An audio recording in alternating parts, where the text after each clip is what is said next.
পানি পান করানো এটা বিশাল বড় একটি আমল, যেটাকে আমরা খুব বড় আমল মনে করি না। আমাদের দেশের প্রেক্ষাপটে বলা যেতে পারে টিউবওয়েল গেড়ে দেওয়া, এটি গরিব পরিবারকে, এটি গরিব এলাকাতে। এর মাধ্যমে আল্লাহ সুবহানাহু ওয়া তাআলার কাছে আমি সাদাকার সওয়াব পেতে পারি।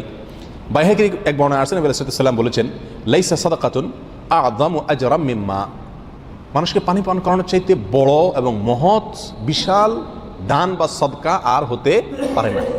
অর্থাৎ মানুষকে পানি পান করানো এটা হলো সবচেয়ে বড় সদকা, সবচেয়ে বড় দান।